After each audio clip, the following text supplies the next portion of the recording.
Pertapakan Islam di Tanah Melayu telah mula berlaku pada sekitar abad ke-13 dan ke-14 Masehi.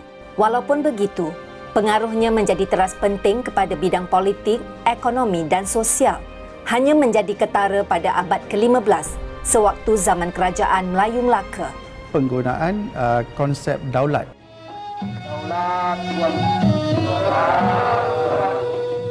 Konsep daulat ini sebenarnya telah mengukuhkan kedudukan seseorang raja setelah kedatangan Islam. Contohnya Sultan Mahmud Shah di Melaka dan Sultan Abdul Ghafur Shah yang memerintah di Pahang antara tahun 1572 hingga tahun 1614. Selama ini beta telah banyak bertolak ansur, membuat hubungan baik dengan jiran dan saudara. Semuanya adalah untuk keharmonian dan keamanan negeri kita. Institusi Sultan di Tanah Melayu kekal menjadi kuasa tertinggi dalam sistem pemerintahan dan pentadbiran di Tanah Melayu. Namun begitu, di Negeri Sembilan, tunjang kuasa terletak pada Yang di-Pertuan Besar. Konsep daulat adalah pengikat hubungan antara golongan rakyat dan pemerintah. Konsep ini tidak wujud secara bertulis. Konsep ini menjadikan kedudukan sultan begitu tinggi dan dihormati. Adat istiadat wujud dalam pelbagai bentuk seperti dari segi berpakaian, bahasa dan pengucapan. Kesempurnaan adat pertabalan begitu tertib dan mengikut peraturan. Golongan pemerintah di Melaka sering mendapat nasihat serta pandangan ulama. Di Kelantan dan Terengganu, munculnya penasihat ulama iaitu Tok Pulau Manis, Tok Pulau Condong dan Tuan Tabal. Terdapat 3 lapisan asas struktur pemerintahan dan pentadbiran kerajaan Melayu, iaitu pemerintahan pusat yang diketuai oleh Sultan, pemerintahan daerah yang diketuai oleh pembesar daerah, dan pemerintahan kampung yang diketuai oleh penghulu. Masyarakat Melayu mempunyai peraturan tingkah laku yang dipersetujui bagi mengatur kehidupan tersendiri dan kemudiannya digubal menjadi undang-undang. Undang-undang tidak bertulis dikenali sebagai adat. Wujudlah 2 adat, iaitu adat pepatih dan adat temenggung. Adat pepatih dipakai oleh orang Minangkabau di Negeri Sembilan, di Naning dan bahagian utara Melaka.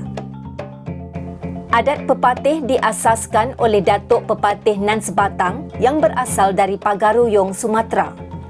Adat ini dibentuk menjurus kepada sistem keturunan, bidang pemerintahan, bentuk hukuman dan pewarisan harta pusaka. Dalam adat pepatih ini, konsep musyawarah merupakan asas bagi pentadbiran dan penyelesaian masalah. Setiap suku akan mewakilkan ketua adat mereka atau dikenali sebagai lembaga untuk mewakili dalam musyawarah bagi menentukan bentuk pentadbiran dan penyelesaian masalah.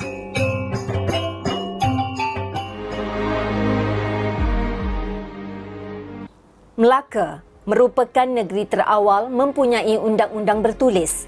Undang-undang ini ditulis semasa pemerintahan Sultan Muzaffar Shah dan dilengkapkan semasa Sultan Mahmud Shah. Undang-undang ini telah menggantikan undang-undang pengaruh Hindu-Buddha yang diamalkan sebelum kedatangan Islam. Dalam hukum kanun Melaka, terdapat 44 fasal yang merangkumi hak istimewa dan tanggungjawab raja dan pembesar, peraturan rasmi istana, pantang larang masyarakat, hukuman untuk pesalah yang menderhaka, mencuri dan menyambut kedatangan utusan.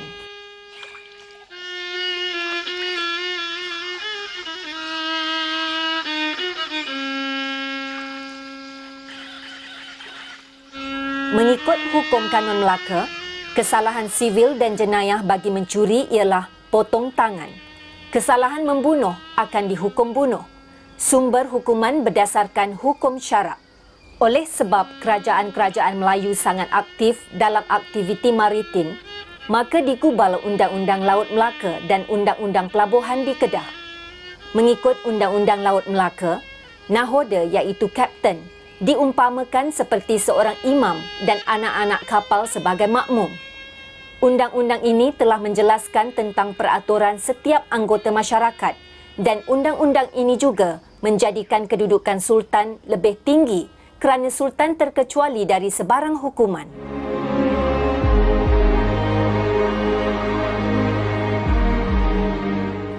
Pendidikan merupakan aspek sosial yang penting dalam masyarakat Melayu. Dua jenis pendidikan yang diamalkan iaitu pendidikan tidak formal dan pendidikan formal. Pendidikan tidak formal adalah pendidikan awal yang memberi penekanan kepada penguasaan kemahiran dalam bidang kesenian, pertanian dan pertukangan. Nilai-nilai budaya murni diserapkan melalui cerita-cerita lisan seperti cerita binatang dan cerita jenaka yang mempunyai nilai pengajaran. Selamat tinggal semua.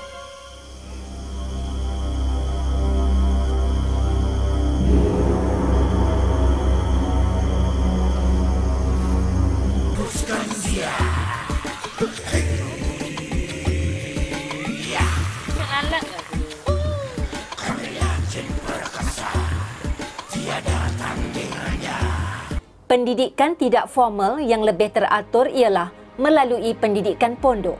Sistem ini sudah bermula sejak abad ke-12. Antara pondok penting di Kelantan ialah Pondok Pulau Condong yang diasaskan oleh Haji Abdul Samad bin Abdullah atau dikenali sebagai Tok Pulau Condong, dan Pondok Kutan dibuka oleh Haji Muhammad Saleh. Di Terengganu pula, pengajian pondok dijalankan di Pondok Pulau Manis yang dibuka oleh Syekh Abdullah Malik bin Abdullah atau dikenali sebagai Tokku Pulau Manis.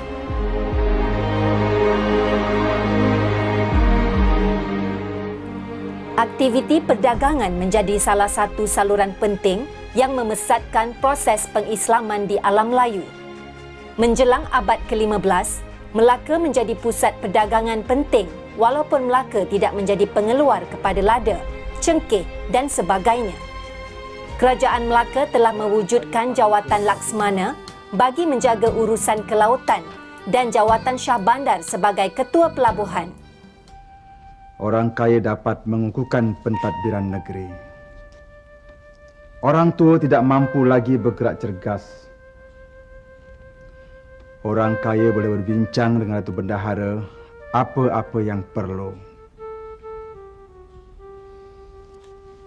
Menjunjung perintah Tuan. Sistem timbang dan sukat yang menggunakan tahil dan kati diperkenalkan bagi barangan emas, perak, bahan wangian dan batu permata. Untuk menimbang rempah, timbangan yang digunakan ialah sistem bahara, iaitu satu bahara bersamaan 205 kati. Dua kaedah perdagangan yang digunakan ialah kaedah pertukaran barang dan kaedah jual beli. Melaka menjadi hebat kerana sebanyak 84 bahasa pertuturan diperkenalkan dalam urusan perdagangan. Selepas kejatuhan Melaka di tangan Portugis, aktiviti perdagangan beralih ke Kerajaan Johor. Johor dijadikan pusat dan tunjang kekuasaan Melayu dari abad ke-17 hingga abad ke-18. Penggunaan mata wang diperkenalkan bagi menggantikan sistem pertukaran barang. Mata wang timah semasa zaman Melaka berbentuk bulat dan beratnya ialah 1 kati 8 tahil. Nama Sultan yang memerintah dan tarikh Islam dicatatkan pada muka mata wang tersebut.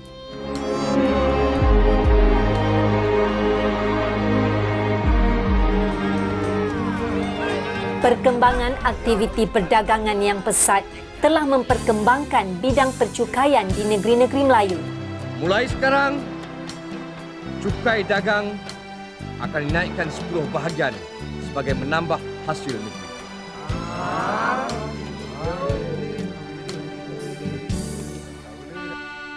Mana-mana pedagang asing yang mahu berniaga di sini akan dikenakan cukai jaminan 10 bahagian daripada jumlah keseluruhan dagangan.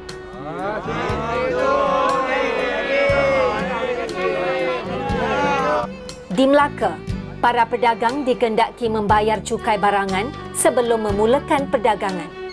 Pelbagai jenis cukai diperkenalkan, iaitu cukai tetap, cukai diraja dan zakat.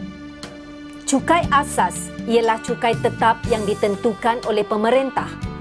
Pedagang yang datang dari India, Ceylon, Tanah Arab, Siam dan Pegu dikenakan cukai sebanyak 6% daripada jumlah barangan yang dibawa.